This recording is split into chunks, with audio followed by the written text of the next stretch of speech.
हा कोण राजा आहे जो गाढवीच्या शिंगरावर बसून यरूशलेममध्ये तो प्रवेश करत आहे? एक तर त्याच्याविषयी केलेली भविष्यवाणी जी आपण ऐकली, हा असा राजा, एखादा मोठा राजा, एखादा नेता जेव्हा तो एंट्री करतो, जेव्हा तो कुठेतरी येतो, तो कधीही गाढव हा प्राणी घेणार नाही. त्या काळात जर म्हटलं तर घोडा, रुबाबदार, एक प्रतिष्ठित, एक विजयाचं, एक युद्धाचं असं साधन आजच्या काळात घेतलं तर आपल्याला माहिती आहे आपले पुढारी नेते कशा रीतीने अगदी ऐहिक थाटामाटामध्ये ते कुठेही काय असेल तर त्या ठिकाणी ते पोहोचतात. हा असा कसला राजा आणि कसला विजय जो प्रवेश करत आहे? विजय कशाचा विजय? एका राजाची अपेक्षा आहे लोक या ठिकाणी करत आहेत. शतकेनुशतके, पिढ्यानपिढ्या हे लोक परकीय जुलमाखाली अडकलेले आहेत, जोखडाखाली अडकलेले आहेत. अश्शूरी साम्राज्याखाली पहिले ते अडकलेले होते, मग बाबिलोनांच्या हाताखाली ते आले, पर्शियन लोकांच्या हाताखाली आले, ग्रीक लोकांच्या हाताखाली आले, आणि जेव्हा येशू होता तेव्हा रोमी साम्राज्याच्या हाताखाली आले. एक सारखी पिढ्यानंतर पिढ्या ह्यांची पिळवणूक चाललेली आहे. जुलूम आहे, निर्वासन आहे, प्रचंड दुःख, भरताना येणारा कर त्यांच्यावर लादण्यात आलेला आहे, त्यांची पिळवणूक चाललेली आहे. येशूच्या काळापर्यंत हे येणाऱ्या मसीहाची वाट पाहत आहे की तो येईल आणि आम्हाला या सर्वांपासून सोडवेल आणि या सर्व रोमी साम्राज्याचा तो पाडाव करेल, आमचा तो राजा होईल आणि या भयंकर कर पद्धतीतून तो आम्हाला सुटका करेल, आम्हाला सोडवेल, शत्रूचा चुराडा करेल, इस्रायलाचं गमावलेलं वैभव तो परत आणेल.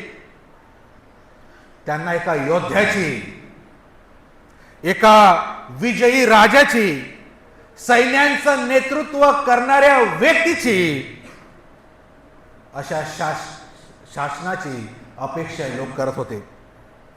आणि म्हणून जेव्हा येशू येत आहे तेव्हा येशूला ते त्या नजरेने पाहत आहे की हा येणारा मसीहा जो आहे तो हा आहे आणि हा सर्व गोष्टी आम्हाला करेल, आमच्यासाठी करेल. पण जेव्हा येशू प्रत्यक्षात आला तो गाढवाच्या शिंगरावर बसून आला. त्याच्याकडे सैनिक नाही, काय बॅनर, काय होर्डिंग लावलेले नाहीत.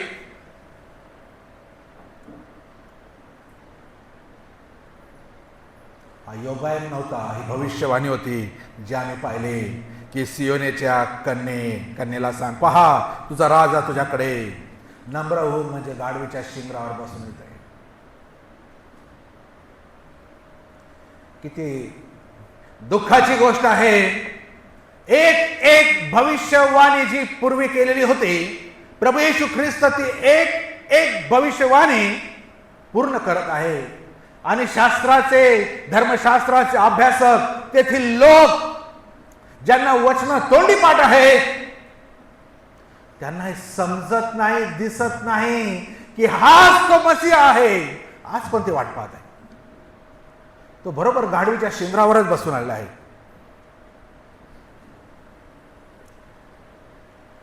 येशूने गाढव निवडला आणि तो म्हणतो लूक 9:56 मध्ये, मी तोच राजा आहे ज्याची तुम्ही वाट पाहत आहे, पण मी जीवन नष्ट करायला नव्हे तर जीवन वाचवायला आलेला. फरक आहे. येशू राजासनाची व्याख्या बदलत आहे. हा राजा बळजबरीने विजय मिळवणारा नाही, हा अहंकार गाजविणारा नाही, तो कोणाला दाबवायला कोणाला भीती घालवायला आलेला नाही, तर तो तारायला, बरे करायला, मोडलेल्यांना परत सरळ उभे करायला आणि त्यांची ओझी व्हायला आलेला राजा आहे. हे त्यांच्या समजेच्या पलीकडे. एशिया 53:3-4 मध्ये लिहिल्याप्रमाणे त्यांना या गोष्टी अत्यंत चांगल्या रीतीने माहित होत्या.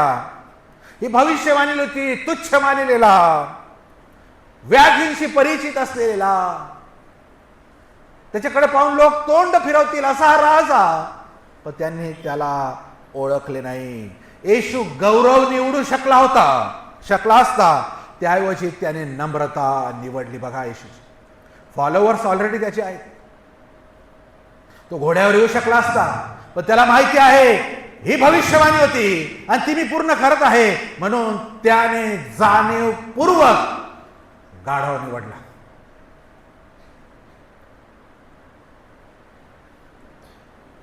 गाढव काय प्रगट करतं? हे गाढव येशूचं हृदय प्रगट करतं. तो कठोर नाही, तो सौम्य आहे. म्हणून मत्तई 11:29 मध्ये लिहिलं आहे, मी मनाचा लीन आणि सौम्य आहे. येशू म्हणतो स्वतः. त्याने गाढव निवडला. तो म्हणतो मी तुमच्यापासून दुरावलेला नाही, तर मी जवळ येण्यासारखा आहे. त्याने गाढव निवडला कारण तो मोडकळीस आलेल्या गरीब, दुर्लक्षित लोकांना सांगू इच्छितो मी तुमच्या जवळ आहे. घोड्यावर येणारे लवकर जवळ साधू शकत नाही. स्टेटस मेंटेन करणारे, गोर, गरीब, अनाथ, विधवा यांची लवकर दाद घेऊ शकत नाही. फिलिप्पीकरास पत्र 2 अध्याय कोणीतरी वाचा 6 आणि 7. फिलिप्पीकरास 2, 6 आणि 7. लवकर मला सपोर्ट करा, आपण वाचूया. फिलिप्पी 2, 6 आणि 7.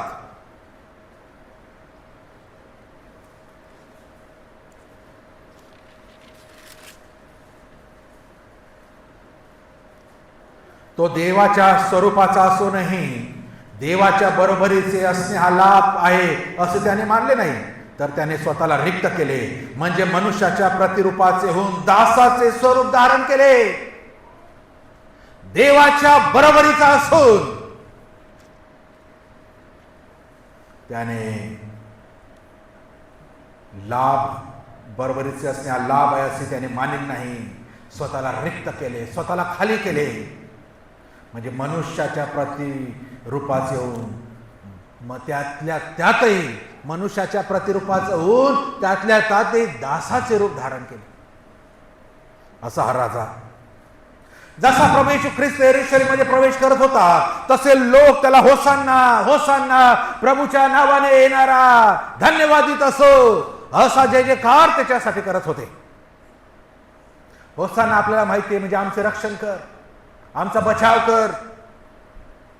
खजुराच्या झाडाच्या फांद्या ते हलवत होते, जमिनीवर आपले वस्त्र ते टाकत होते, म्हणजे त्या गाढवाला देखील रस्त्यावरून त्या धुळीतून चालू नये, त्याच्या पायाला देखील धूळ लागू नये म्हणून ते स्वतःचे वस्त्र त्याच्या समोर ते त्या रस्त्यावर त्या आथरीत होते, जल्लोष करत होते. त्यांना हवं होतं राजकीय स्वातंत्र्य, तात्कालिक विजय आणि ऐहिक सुख आणि समाधान, परंतु येशू आणत होता पापापासून स्वातंत्र्य, मृत्यूवर विजय आणि अनंत कालचे तारण. एका बाजूला राजकीय स्वातंत्र्य लोक मागत आहे, दुसऱ्या बाजूला येशू पापापासून स्वातंत्र्य द्यायला येत आहे.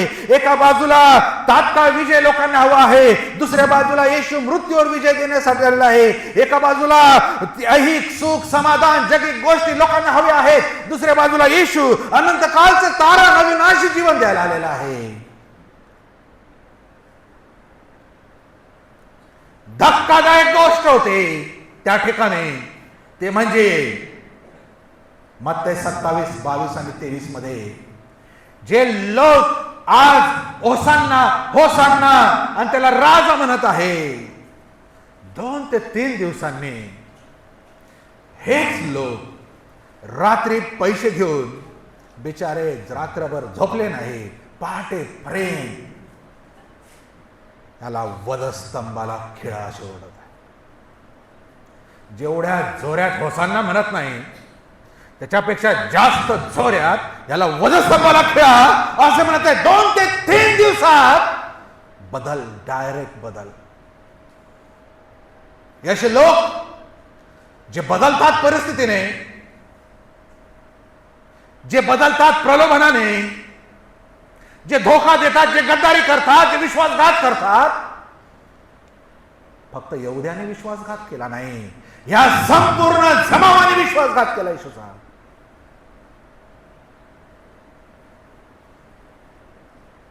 आपल्याला ह्या गोष्टी प्रश्न विचारतात.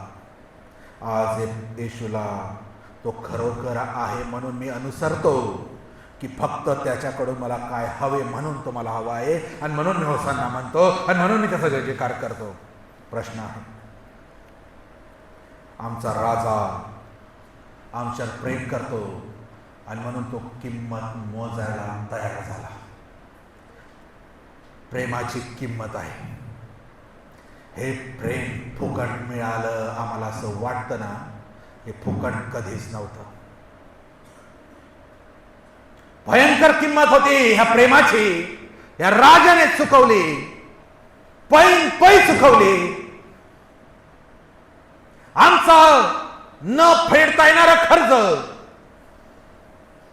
त्याने फेडलं. आम्हाला तुरुंगात डांबून रोज फटके मारायला पाहिजे होते एवढं कर्ज होतं आमचं, त्याने फेडलं.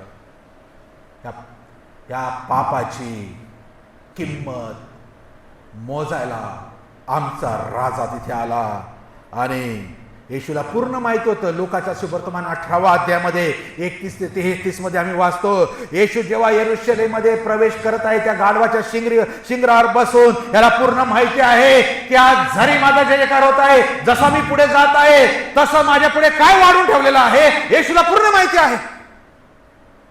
मी तर विचार करतो, त्याच्या गाढवाच्या आजूबाजूला झावळ्या घेऊन लोक त्याचा जय जयकार करते. इमॅजिन करा, जवळ अगदी चिटकून गर्दी आहे, पुढे लोक वाट देत आहे, कपडे टाकत आहे. आणि ह्याला माहिती आहे ह्या ज्याने झावळे धरली आहे आज, हा जो जीव काढून ओरडत आहे माझ्यासाठी, आज मला राजा सांगत आहे, आज काही वेळातच हा म्हणाल ह्याला खेळा. तो क्रूर अपराधी बरब्बाला सोडा, तो चालेल, तो परवडेल. हा परवडत नाही आम्हाला. काय केलं त्याने? असं काय केलं? येशूला माहिती आहे आणि त्याच्या मनात सर्व गोष्टी त्याची कल्पना असताना तो त्या परिस्थितीतून पुढे चालला हो. काय मनस्थिती असेल प्रभू येशू.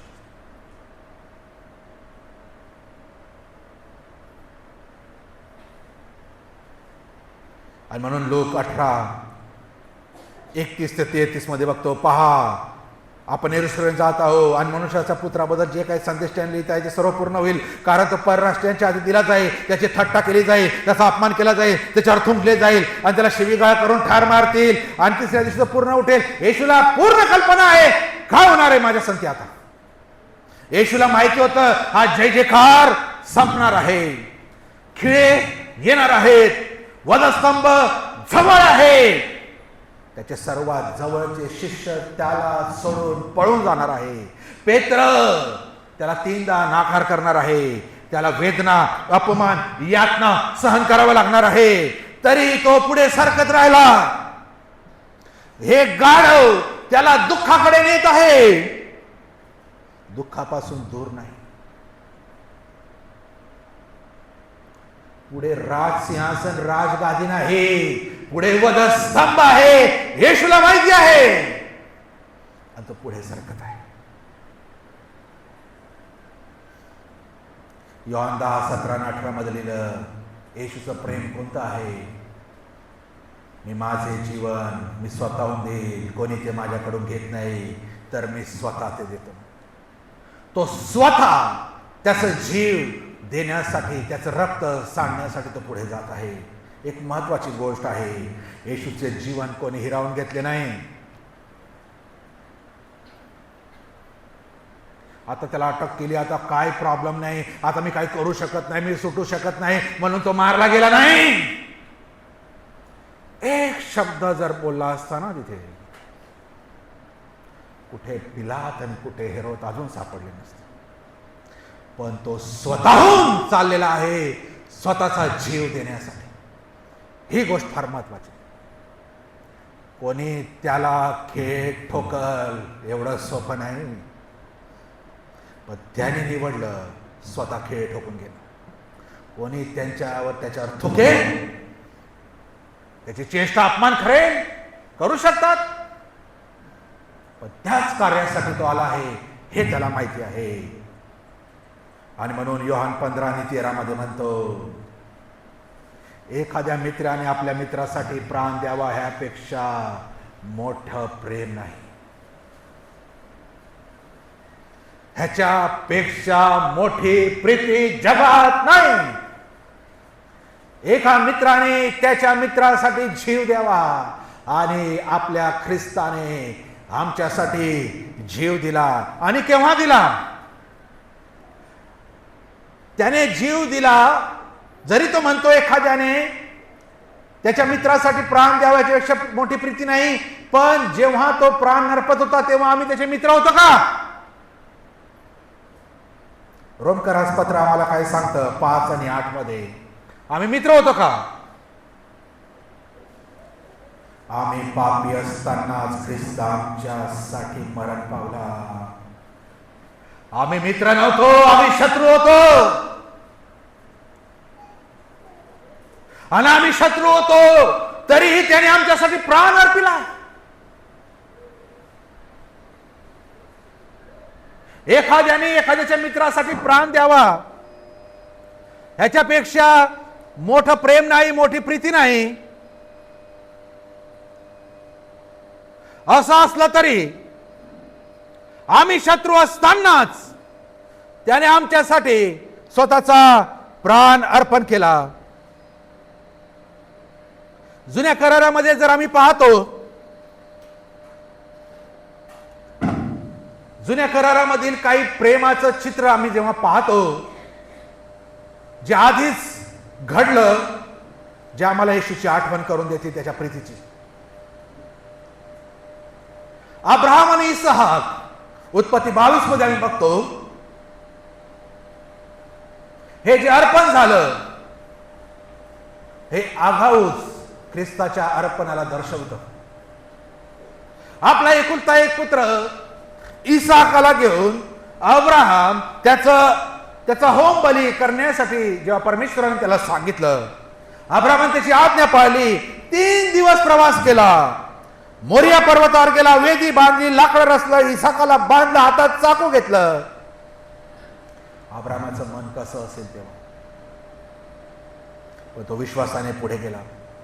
हे येशूच्या बलिदानापूर्वीचं चित्र आहे जुन्या करारामध्ये. जसे अब्राहमाने आपला एकुलता एक पुत्र द्यायला तो तयार झाला, तसेच देवाने आपला एकुलता एक पुत्र देऊन दिला.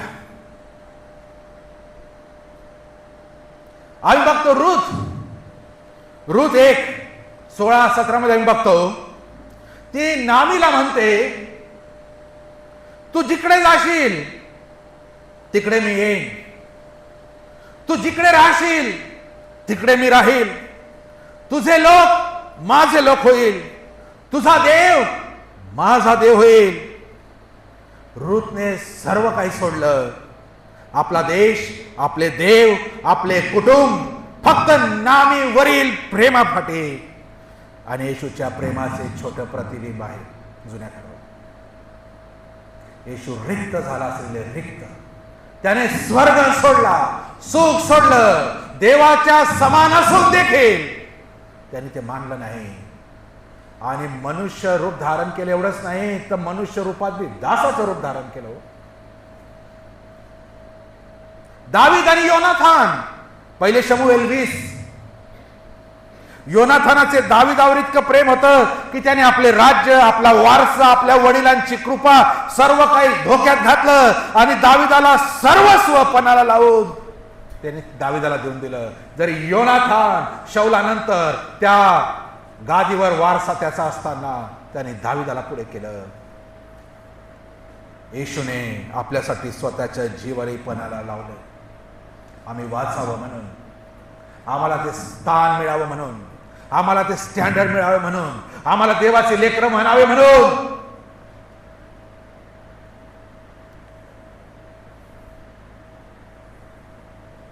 आज आम्ही येशूवर प्रेम करतो, भावना म्हणून फक्त घेतो. आपण म्हणतो येशू माझ्यावर प्रेम करतो, पण या प्रेमाची किंमत आपण विसरतो. 2 करिंथ 5:14 आणि 15 मध्ये लिहिलं आहे. 2 करिंथ 5:14 मध्ये लिहिलं आहे, पौल म्हणतो ख्रिस्ताचे प्रेम आपल्याला प्रेरित करते.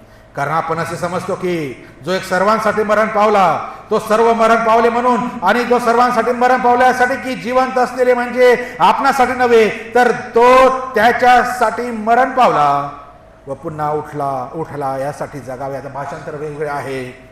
याचा अर्थ प्रभू येशू आपल्याला स्वार्थी जीवनापासून मुक्त करतो. आपण आता स्वतःसाठी जगत नाही, तर आता आम्ही त्याच्यासाठी जगतो. येशूने आम्हाला का मुक्त केलेलं आहे? आम्ही त्याचं प्रेम समजू शकत नाही.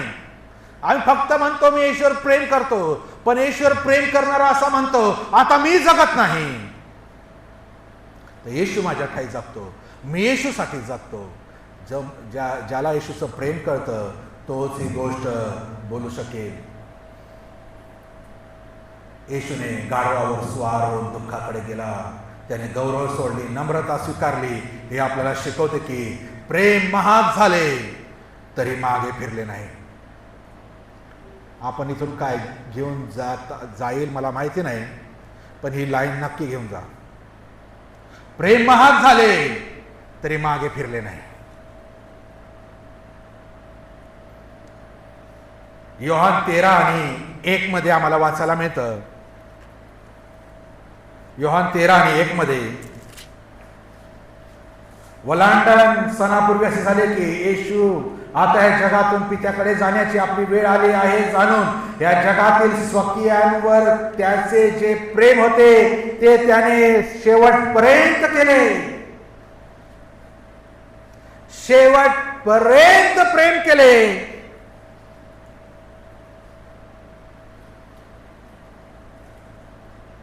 शेवटपर्यंत प्रेम केले. वधस्तंभापर्यंत प्रेम केले. त्याने मधूनच हात काढून घेतला नाही. त्याने प्रेमाची किंमत मोजली आणि मोजायला स्वतः तयार होता. तो पळून गेला नाही. जेव्हा जेव्हा त्याच्यावर लोक ओरडले, खोटे आरोप लावत होते, एक शब्द त्याने काढला नाही, मागे फिरला नाही. लोक कातरणाऱ्या पुढे जसे ते मेंढरू गप्प राहत तसं येशू गप्प होता. लोक ओरडत होते, द्वेषाने ओरडत होते,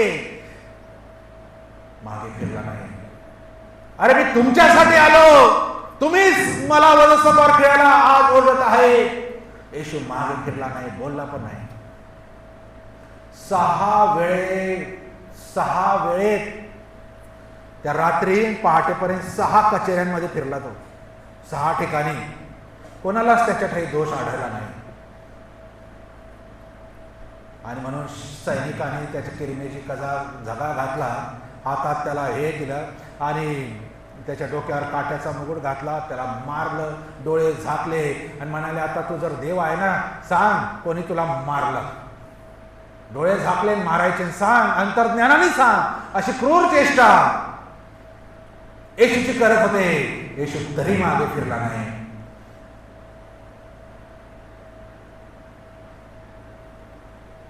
वधस्तंभ जड वाहून नेता नेता त्याच्या शक्ती उरली नाही. तो पडला खाली, पण थोड्या वेळाने परत उठला आणि शेवटपर्यंत वधस्तंभ वाहून नेला, मागे फिरला नाही. वधस्तंभ जमिनीवर आडवा होता, त्याला वधस्तंभावर ठेवलं, हात ताणून खिळा ठोकला, दुसऱ्या बाजूचा हात ताणून दुसरा खिळा ठोकला, पाय जोऱ्यात ताणून दोन्ही पायांमधून खिळा लाकडात खुपसला, तरी येशू थांबला नाही. त्याला नग्न त्याचे वस्त्र काढले, त्याच्यावर चिठ्ठ्या टाकून जुगार खेळण्यात आला. येशू थांबला नाही.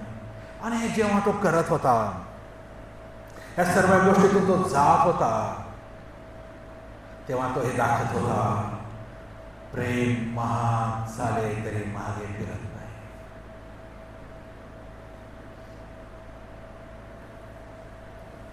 जी प्रीती येशूने माझ्यावर केली, तिच्या बदल्यात थोडी तरी प्रीती मी येशूवर करतो का तशी निस्वार्थ? फार गंभीर प्रश्न आहे,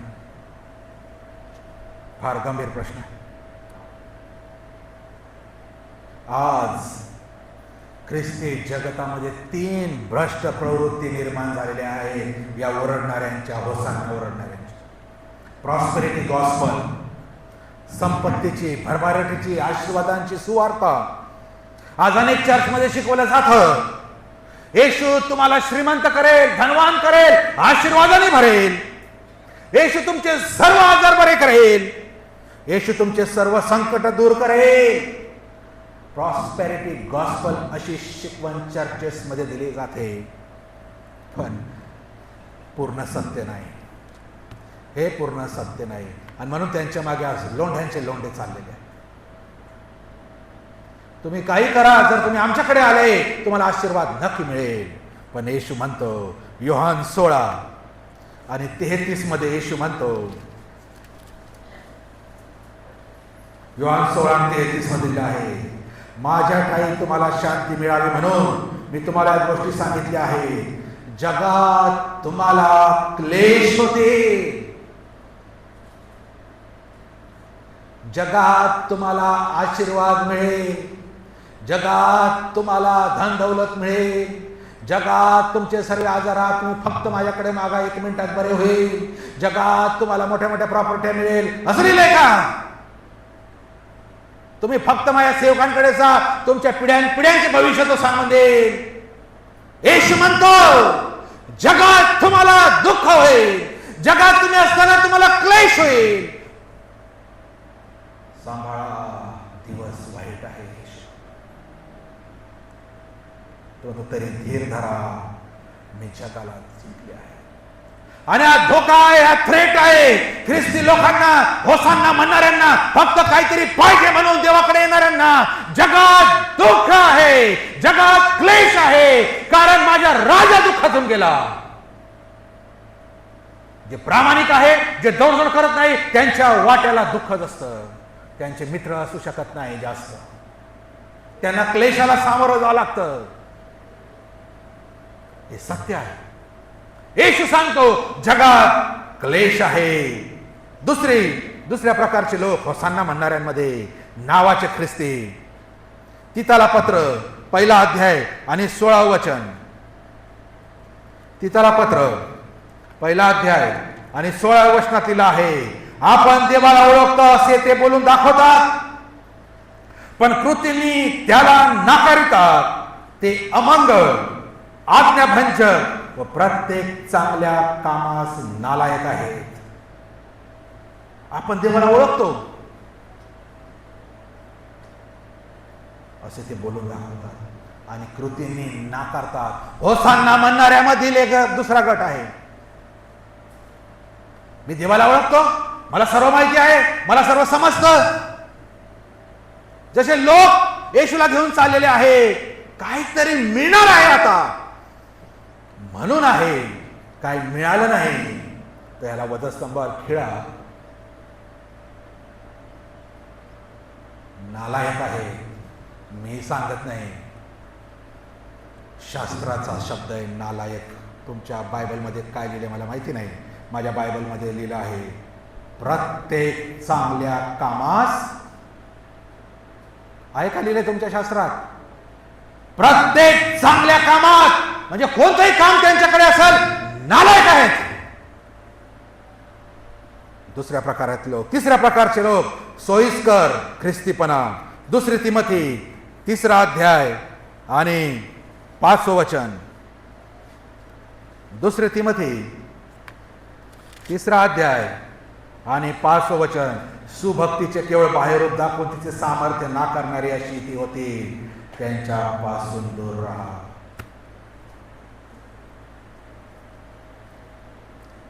खऱ्या शिष्यांची हाक लोक 9 आणि 23 मध्ये आपण पाहू, लवकर पाहू. खरे शिष्य कोण आहे बघा. लोक 9 आणि 23, खरे ख्रिस्ती कोण आहे बघा. लोक 9 आणि 23 मध्ये लिहिलं आहे,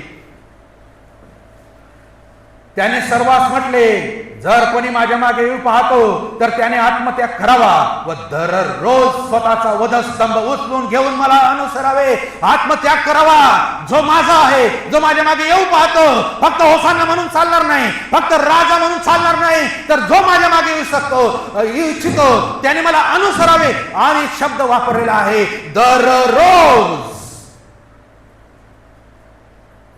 दररोज स्वतःचा, आता येशूचा नाही, स्वतःचा वधस्तंभ उचलून मला अनुसरावे. म्हणून म्हटलं हा वधस्तंभ आमच्यासाठी रोज आहे.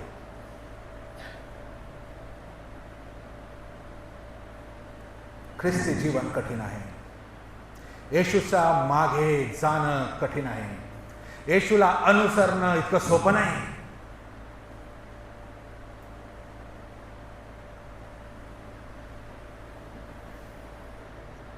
आणि खऱ्या शिष्याची लक्षण आहे नुसते होसाना म्हणून नाही, तर मला माझा वधस्तंभ दररोज व्हावा लागेल. याचा अर्थ आहे, या वचनाचा अर्थ आहे, हे वचन आपण अंडरलाईन करायला पाहिजे. लोक 9:23 मध्ये याचा अर्थ आहे स्वतःचा त्याग.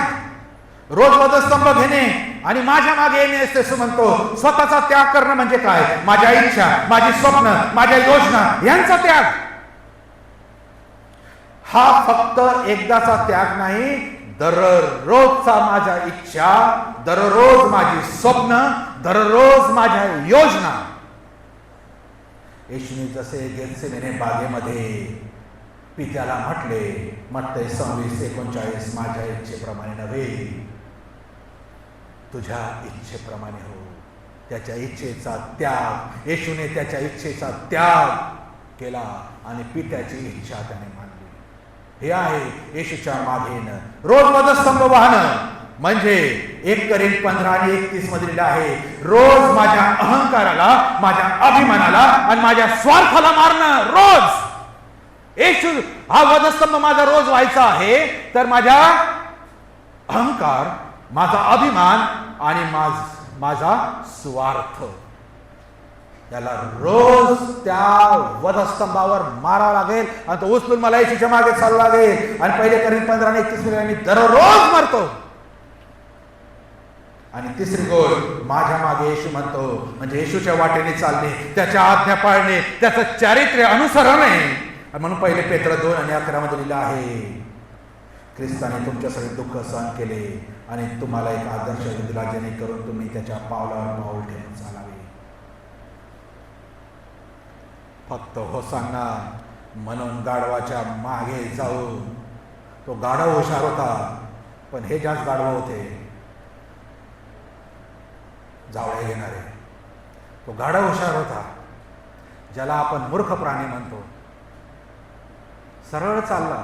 त्याचं वैशिष्ट्य मला तर, ज्या गाढवाच्या शिंगरावर कधी कोणी मनुष्य बसला नाही, तो इतका शांतपणे कसं काय चालला?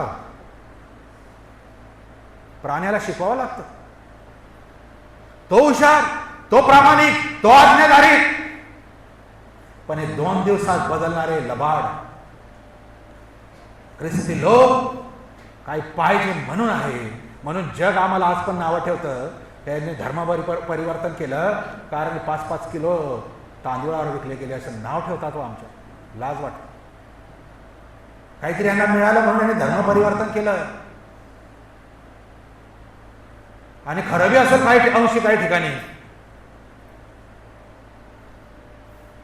धर्म परिवर्तन नाही, जीवन परिवर्तन झालं. म्हणून आम्ही मला येशू समजलं, तो माझ्या पापासाठी मारला गेला, मला मुक्ती मिळण्यासाठी. म्हणून मी येशूच्या मागे जात आहे. धर्माचा प्रश्न इथे नाही.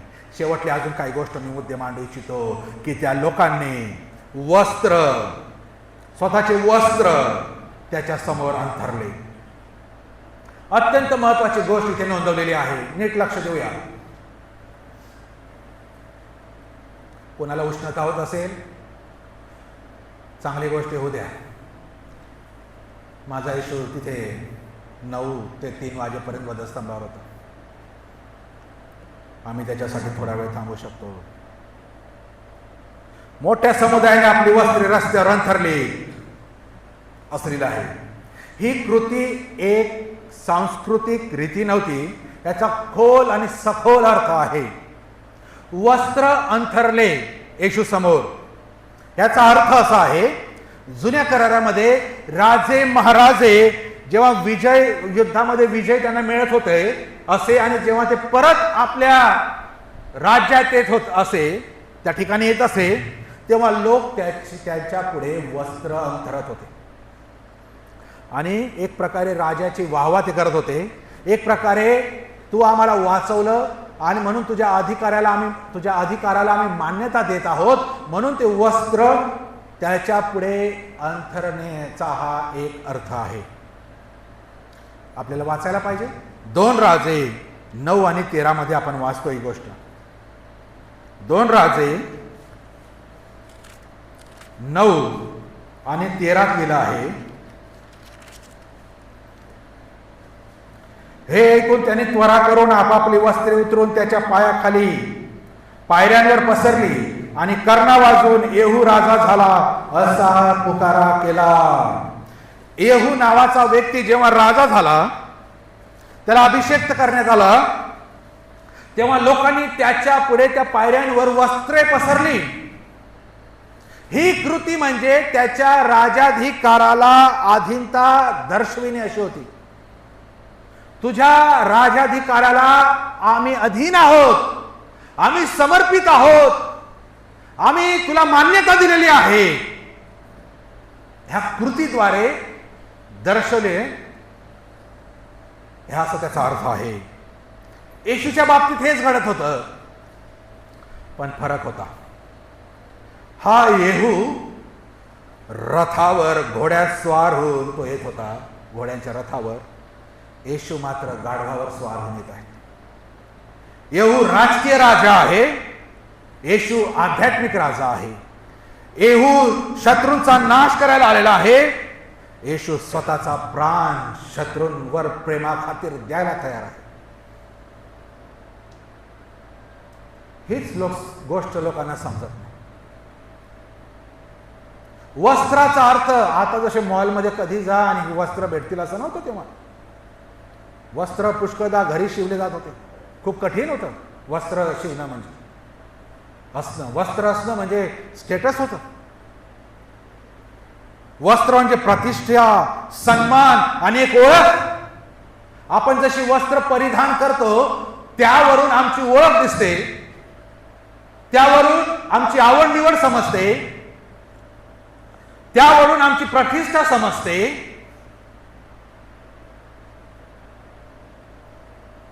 आणि बायबलमध्ये वस्त्र अनेकदा एखाद्या व्यक्तीची स्थिती, प्रतिष्ठा आणि ओळख म्हणून दाखवलेली आहे. बायबलमध्ये वस्त्रांचा अर्थ याकोब 2 आणि 3 मध्ये आम्ही वाचलं तर आम्हाला समजेल, सोन्याच्या अंगठ्या आणि चकचकीत वस्त्र असलेला मनुष्याचा उल्लेख तिथे आहे.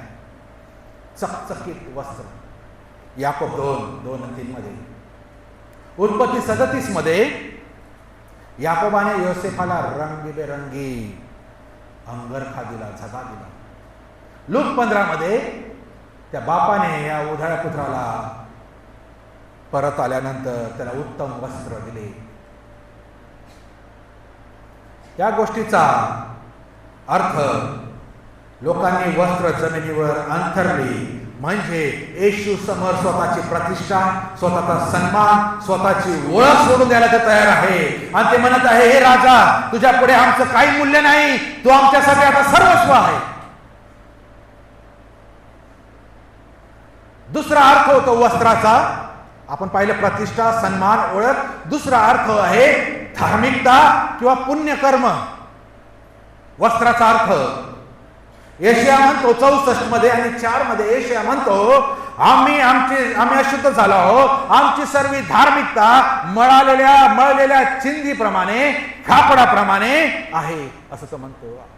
धार्मिकतेचा अर्थ कपड्याशी आहे.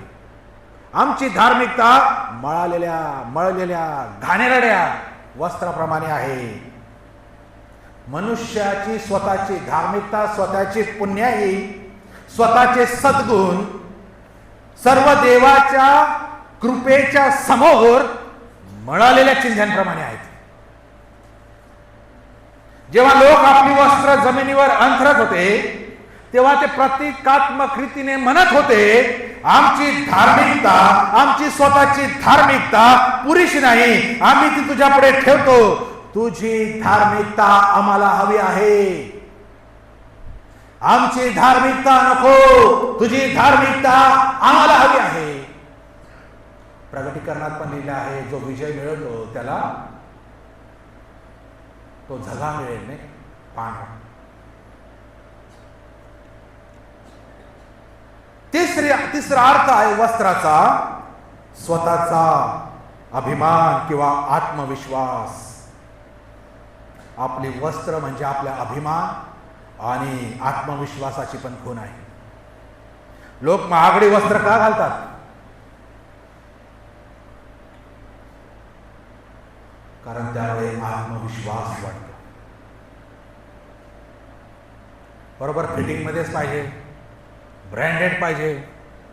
असे रस्त्यावरचे घेतले तर काय ते फिटिंग मध्ये येणार नाही, कुठे फाटून जातील, पहिल्या प्रोग्राम मध्ये समजत नाही.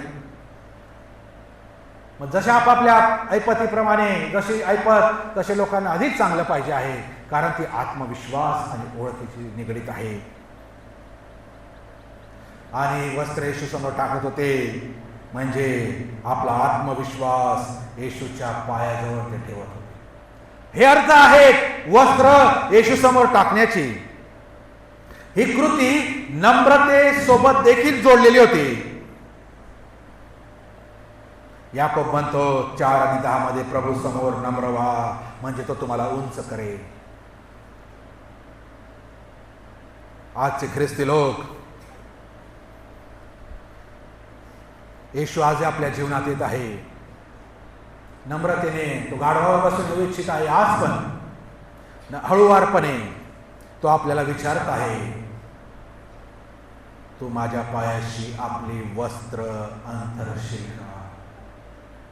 आपली ओळख, आपली प्रतिष्ठा, आपला सन्मान, आपली धार्मिकता, आपला आत्मविश्वास तू माझ्या पायाजवळ ठेवशील का? आमच्या आजच्या संदर्भात वस्त्र अंथरणे म्हणजे आपला अभिमान खाली ठेवणे. आपला अभिमान खाली ठेवणे, आपल्या अपेक्षा सोडून देणे. लोकांना येशूबद्दल अपेक्षा होत्या, त्यांना राजकीय विजय होता, पण येशू आध्यात्मिक विजय देऊ इच्छिता. आजही आपल्याला येशूबद्दल अपेक्षा आहे, आपल्याला हवं आहे. येशूने आमचे आजार बरे करावे, येशूने आम्हाला नोकऱ्या द्याव्या, येशूने आमची संकट दूर करावी, येशूने आमच्या कुटुंबात शांती आणावी, येशूने आम्हाला हे करावं, आम्हाला ते करावं. या गोष्टी वाईट नाही, मागणं चांगले आहे. पण समस्या अशी आहे, आम्ही फक्त ह्याच गोष्टी मागू नये.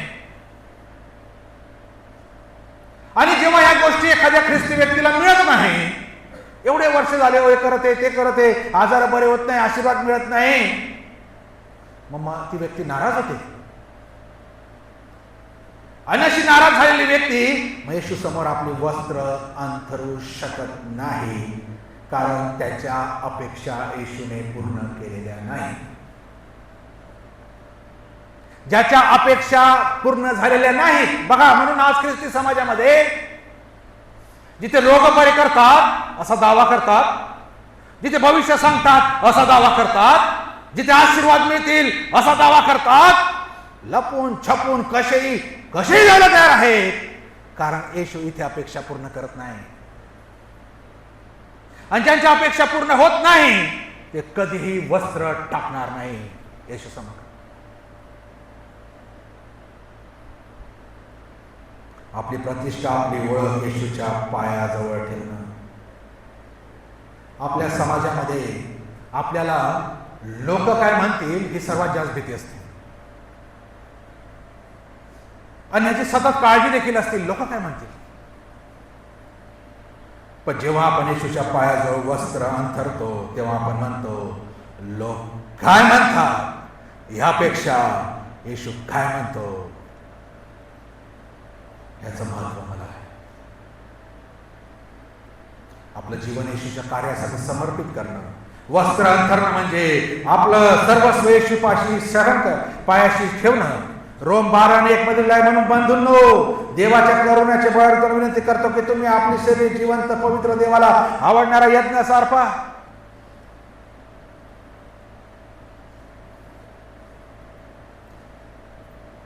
हीच गोष्ट आहे आमची वस्त्र येशूच्या पायाजवळ आम्ही ठेवणं. म्हणजे आज आपण काय उत्तर देणार?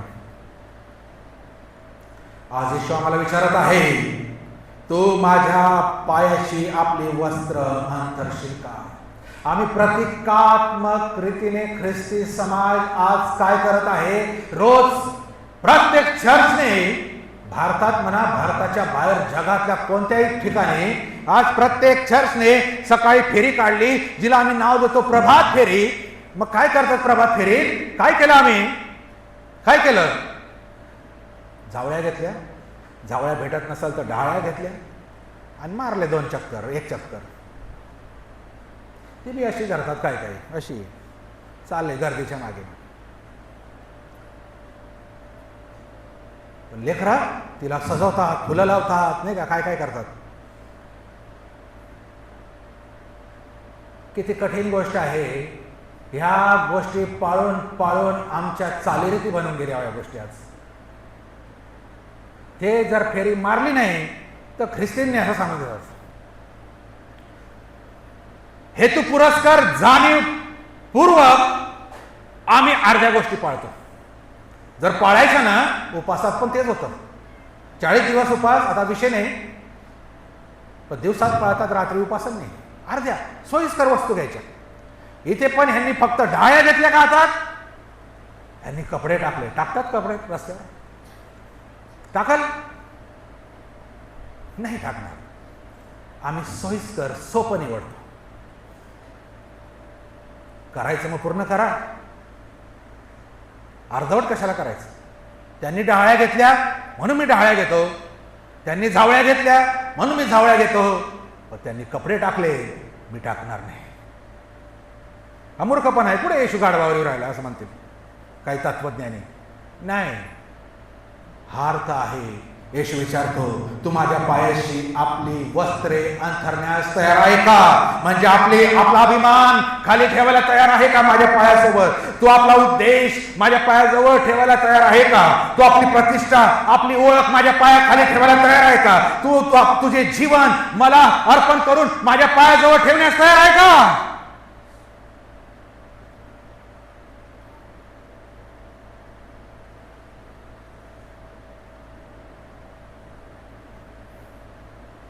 आज तपासण्याची गरज आहे. माझ्या जीवनात येशू खरोखर राजा आहे का मी त्याला फक्त माझ्या गरजा पूर्ण करणारा एक सेवक मानलेला आहे? मी त्याच्या नम्रतेचे अनुकरण करण्यास तयार आहे का? मी माझा वधस्तंभ रोज उचलून घेऊन त्याच्या मागे चालण्यास तयार आहे का? मी माझी वस्त्र म्हणजे माझा अभिमान, माझी प्रतिष्ठा, माझी ओळख त्याच्या पायाजवळ ठेवायला तयार आहे का? जर येशू माझ्या जीवनाचा राजा असेल, नीट ऐका, जर येशू माझ्या जीवनाचा राजा असेल तर माझ्या प्रत्येक निर्णयावर, माझ्या प्रत्येक संबंधावर, माझ्या प्रत्येक इच्छेवर तो राज्य करतो. फक्त रविवारी तो राजा आहे, सोमवार, मंगळवार, बुधवार नाही असं नाही. आठवड्याच्या प्रत्येक दिवशी तो माझा राजा आहे. रविवारी झावळ्या उंच केले आहे आणि सोमवारी झावळ्यांनी मारत आहे एखाद्याला. रोज उंचवलेलाच आहे. जर मी माझ्या माझी वस्त्र त्याच्या पायाजवळ टाकलेली आहे. माझा राजा आहेस प्रभूला आपण सांगूया. तू गाढवावर स्वार होऊन नम्रतेने आला, आपलं जीवन अर्पण करण्यासाठी तो आला. आज मी माझ्या अपेक्षा, माझा सन्मान, माझी प्रतिष्ठा, माझी ओळख, माझा अभिमान, माझा स्वार्थ, माझ्या इच्छा आज मी तुझ्याजवळ घेऊन येतो. तुझ्या मागे दररोज माझा वधस्तंभ उचलून चालण्यास प्रभू माझं सहाय्य कर. आपल्या जागेवर आपण उभं राहू. कोणीच कोणाशी बोलू नका. नुसत्या झावळ्या देऊन चालणार नाही प्रियांना. नुसत्या झावळ्या सजून पण चालणार नाही. आज आम्हाला त्याच्या पलीकडे काही करायचं आहे. आपले निर्णय जर झाले असते देवाच्या वचनानुसार तर ते निर्णय प्रभूला कळवण्याची वेळ आहे. प्रभू आम्ही तुला